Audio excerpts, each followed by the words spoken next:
Sickness. There's a magic spell that causes sickness, that causes the lack of clarity, that causes a clouded mind and just depletes you of strength. Good news.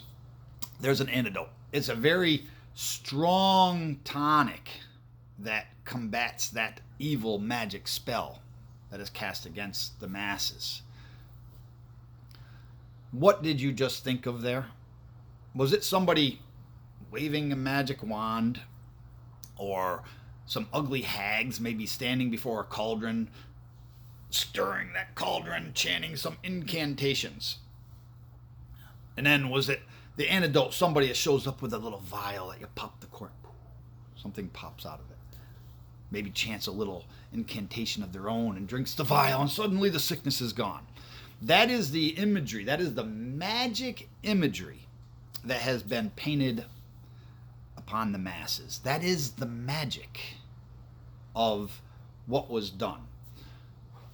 There is, Mark Twain says it as well, the religious cults of Abraham. Mark Twain points out what the religious cults of Abraham have been doing and did. And it is in his writings about the Sandwich Islands, the Hawaiian Islands, when they were a pagan people.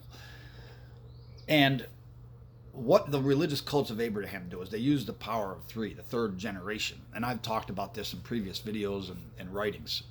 Okay? When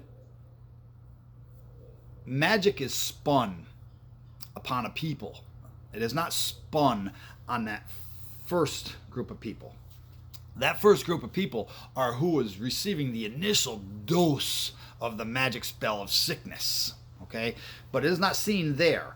It is starting to be seen a little bit here, but they're really closely monitoring that magic spell to see how well it took. Where it is seen is here. Because you see, by this time, cast at these people, these pagan people, then receive their first magic spell. Then it starts to take its effect here. And it is seen a little bit more regularly than here, because these people are trying to rid their body of the toxins of that magic spell of sickness. These people, it becomes a little bit more ingrained. They're being forced to have weekly injections, maybe on a Sunday at a building, weekly injections of this toxin of sickness. Here, they don't need the injections anymore. They just spew it forth. By this generation, these two are forgotten. So that magic spell is now not cast by others on these. The magic spell is now being cast by that one against others who are not under the magic spell. This works in areas outside of religion. I was recently asked why I don't talk about politics anymore.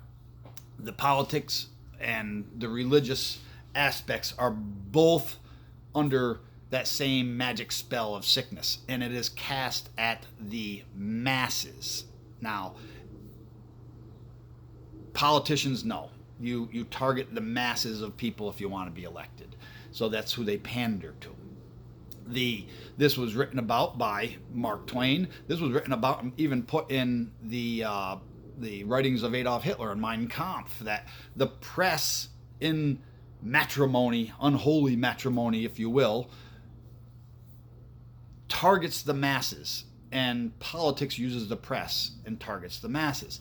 So in talking about anything politics, you have to really talk about the First Amendment, and you have to talk about what is being said to the masses. Now, I don't do that anymore because of the chest-beating people who are under the spell of magic on both sides, not just one side or the other. I'm not going to get into the politics of things, but other than a couple examples. So let me provide those examples right now. The Constitution of the United States of America. Everybody should have read the Constitution of the United States of America. Okay, but there's nomenclature in that Constitution that may not be readily defined by that Constitution. So what do you have to do?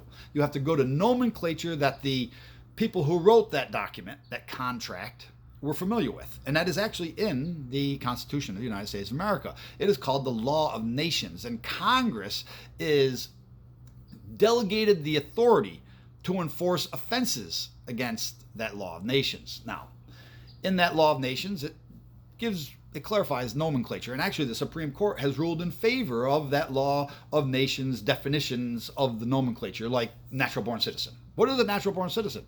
Well, it's not readily defined in the Constitution per se. It is defined in the law of nations, which the Supreme Court then says yes to. Okay, so a natural born citizen in the United States Constitution, as defined by nomenclature that the people who wrote the Constitution were familiar with, is any person born anywhere whose parents, both parents, mom and dad, were citizens of this country at the time of that person's birth. So it doesn't matter where they were born, it matters if their parents are citizens or not. Okay, and it also defines what a citizen is. Okay, now the founding fathers of the United States of America, who wrote that compact, knew that their parents were not born in this country. They were not born on this land, so therefore they were not natural born citizens, so therefore they penned in the exception to that natural born citizen clause. But people don't know that. You see, so now the press and the politicians can say whatever they want. Okay, so another area that people are under a magic spell about is the Bill of Rights and the Constitution. Mark Twain, Adolf Hitler, like I said, not to compare them or put them in the same boat or union, but they both have the same knowledge of this fact, as well as every politician has the knowledge of this fact, that the masses who are ignorant, they ignore the details. They just want the bumper sticker slogan, the quick little meme on their computer that they can regurgitate. They are under the magic spell. What magic spell? If it appears in print, if it appears on the TV, if it appears in radio, if it appears on the internet, it must be true. Therefore, I say it. So, the First Amendment is a deadly weapon. It's a very deadly weapon because it attacks the mind of the masses. And that is who Twain, Hitler, every politician knows who is under the magic spell. That is who they attack with that information. That's why during debates or speeches or anything like that, they can say whatever they want. And then the ignorant masses who, like that man or woman, just regurgitate it out, okay, beating their chest all the while. Okay, so I've just addressed the First Amendment. Let's move on to the Second Amendment, because both of these are inherent rights. Inherent rights. The amendments don't give you those rights. Okay, and in order to understand this, you have to understand what the Constitution is. It's a compact. It's a contract.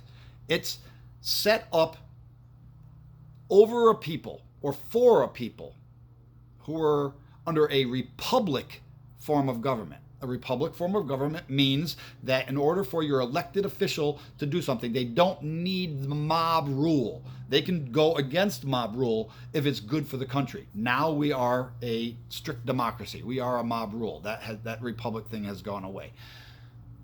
So the compact that was originally set up under this republic, okay, delegated very specific authority to these central governments. It says, we give you this authority unless you violate it. Why would they set it up like that? Because they just seceded from Great Britain, who had violated different rights of their, or inherent rights of their own. Declaration of Independence outlines those. So they seceded from Great Britain because of a violation of the compact, the contract with Great Britain. So when they wrote the Constitution, it was written as you're delegating these authorities. If we violate them, you can either break that contract with us because we violated it, or you can force us to repair that contract. The South, when they left the Union in 1860, said, we're leaving. We're leaving. They didn't force them to repair it. They just said, we're leaving. I'm not going to get into a thing with North and South and Civil War. So that means that to own my car, to own my motorcycle, to own anything, own any object that I want, I don't need an amendment. It's inherent to me because I didn't give it away. I did not give away my right to own something, but equally, in the law of nations, I cannot be forced to buy or sell anything. And see, the Congress, if anybody comes along, if any executive officer ever came along and said, you must buy this thing right here or be punished, then that executive officer is breaking the compact of the Constitution, and the Congress then needs to step in and say, as per the law of nations, you are violating the Constitution of the United States. And if you do not rectify it, one, you should be impeached, and two, the people can force you to repair the contract, or they can break the contract because you violated it. You violated it to a severe extent where you violated their human rights to not sell, not be forced to sell, and not be forced to buy anything. That's the same way with the whole gun argument. The First Amendment, the Second Amendment, all that can just go away. Just go away because you retain those rights inherent to you. You don't need them. A U.S. code cannot change the Constitution. Only an amendment can. Now, if they wanted to ban free speech from me, if they wanted to ban guns from me, then they would have to submit an amendment to the Constitution and say that is one of the inherent rights that I have.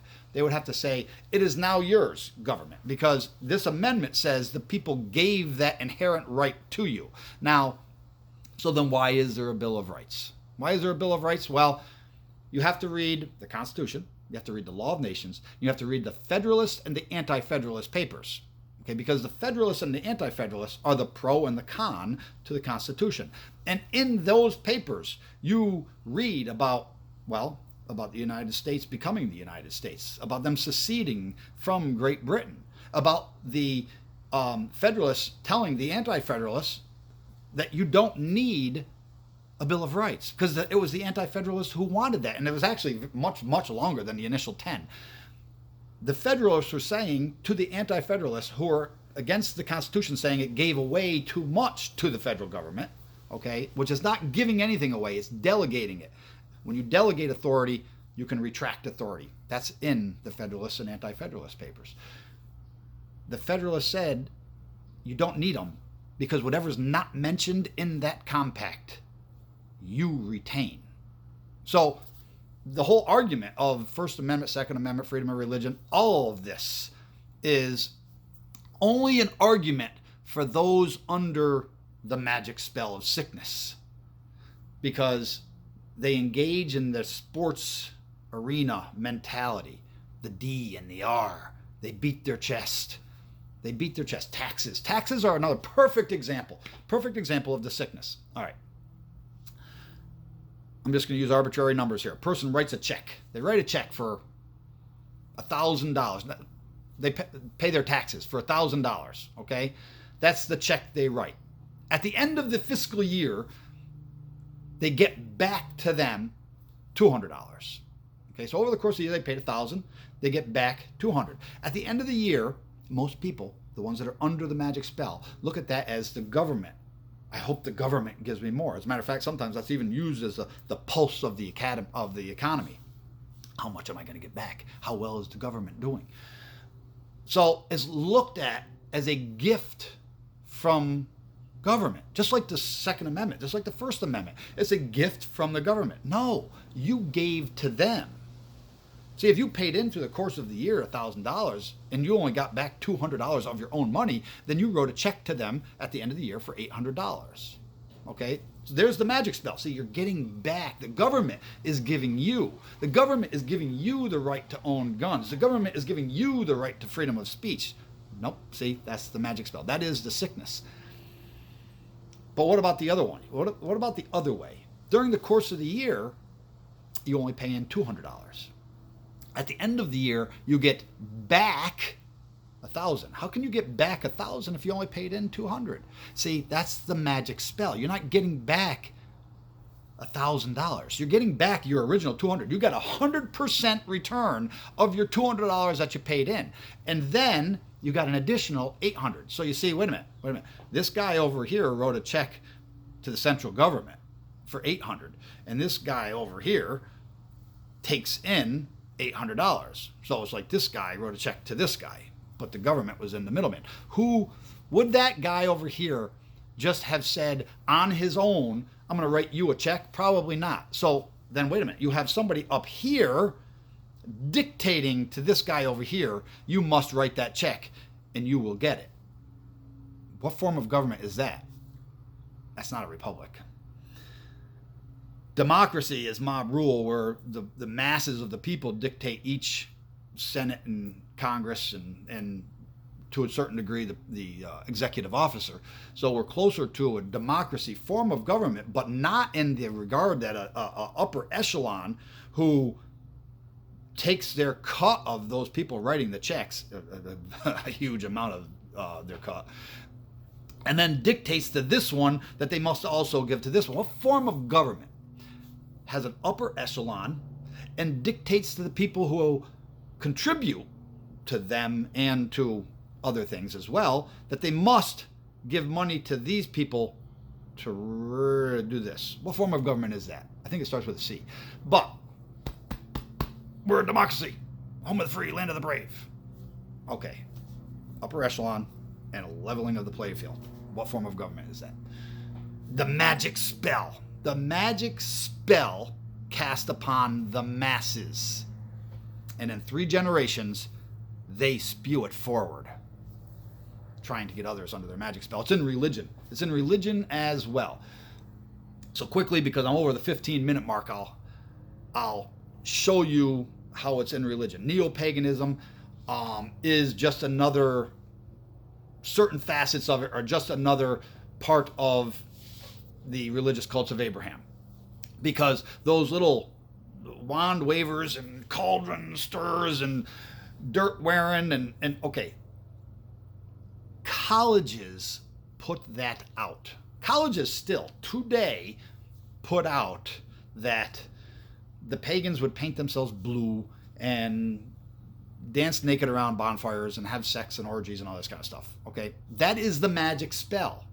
In other words, the religious cults of Abraham are dictating what paganism was. The victor is writing the history, and they're putting you under the magic spell. Read Mark Twain, what his concept of the Sandwich Islands was. It doesn't take effect here. They always return to their old gods. Here, the old gods, they were detached from their old gods. They were being indoctrinated heavily with this magic spell. Here, they were so far under that magic spell that they were trying to cast it on others, getting them to convert, to be in that pot of sickness with them. So this magic spell is not just a spell that's cast and put on the people of the religious cults of Abraham directly, Judaism, Christianity, and Islam. It's also what those 3 have decided that they would make paganism be about, or they would make Hinduism be about, or they would make every other facet that they want. They would manipulate it and say, this is what it is. Then they would hand it off to neo-paganism and say, this is what it is. And then they would do it. They would act the part of the people who are under the spell, who have been indoctrinated, and now spew it forward. They spew this poison forward, and then people fall under that spell. The masses fall under that spell, and then they act that part. They act that part of sickness. So we'll go to a Bible story, quick Bible story in the beginning. We're all told, according to that mythology that is the Bible, for it is all mythology. And if I don't state invented mythos or any other thing in my speech, know that the Bible is an invented myth. They invented the God, they invented the text. And then, okay, here's one. What is the fruit in the garden? Okay, even Bible scholars today say, well, it's not an apple, it's probably a pomegranate, even though the Hebrew word is pari, and it's probably a pear with a 5-pointed star in it that's in the shape of a woman. It's an apple. It's an apple. How do I know it's an apple? Because the very people who invented the text, the very people who invented that God, also hundreds of years later said, in artwork and otherwise, it is an apple. So if I am the inventor of something, I can come by later and then say, well, I'm going to add this other invention to it as well, and that's what it is. It's an apple. So, Eve in the garden. Okay, first off, the garden. Mythological place, garden. Adam and Eve, mythological people, okay? Created. All right, imagine. You're holding a baby in your arms. Holding a baby. And you say, little baby, do not defecate in your diaper.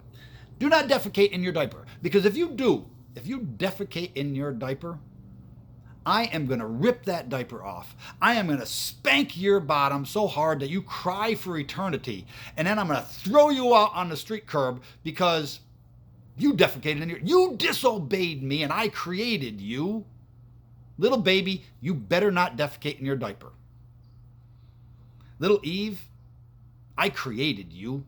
You better not eat of that tree. You better not eat that apple, little Eve, because if you do, I'm going to rip your diaper off. I'm going to spank your bottom so hard that you're going to cry for eternity, and I'm going to throw you out of the garden.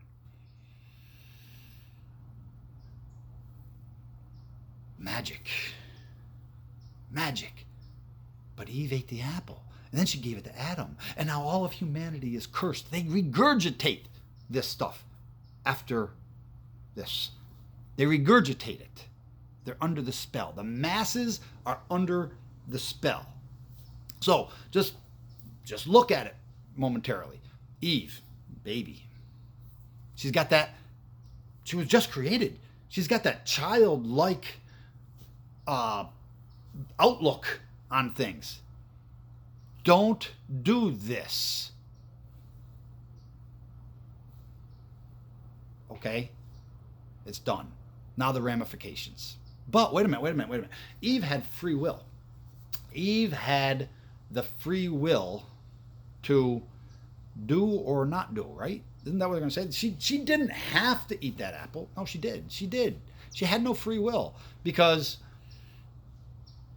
their invented God is allegedly omnipotent and omniscient. He's all-knowing. He's everywhere. He's all-powerful, right? So before he even made Eve, and he knew he was going to give her that command, he knew she was going to eat that apple anyway.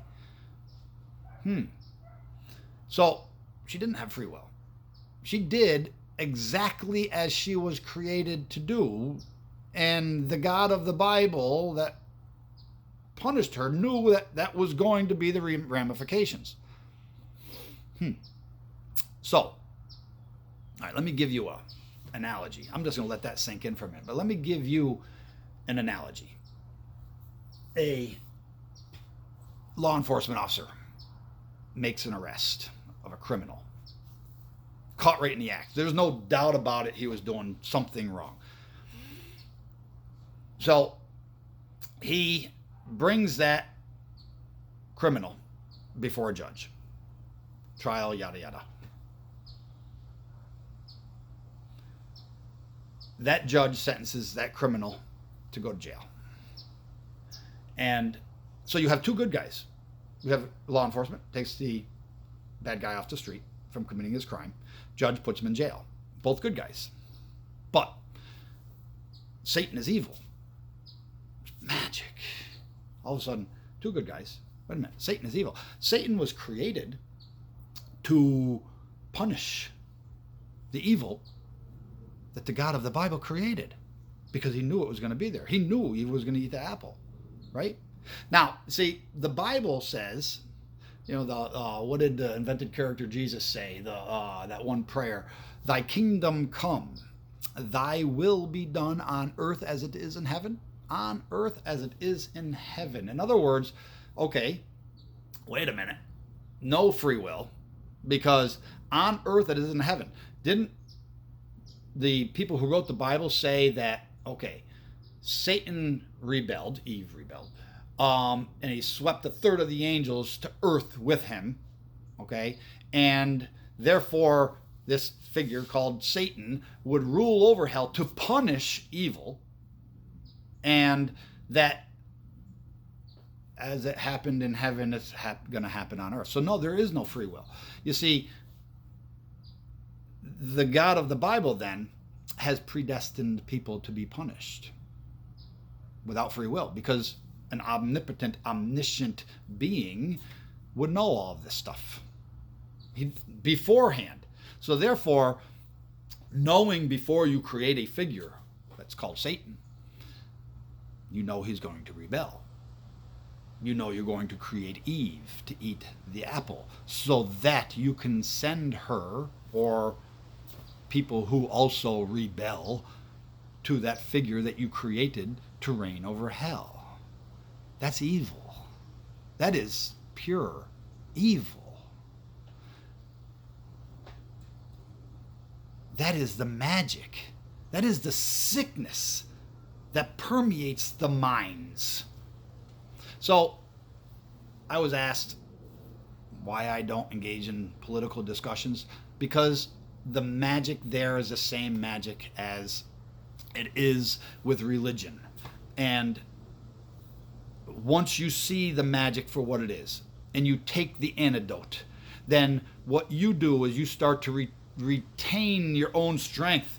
You did not give it away. You start to take back what they took from you because of that spell. Now, the masses will not do that, because there's a lot of things that they use in this magic spell. Feelings are one of them.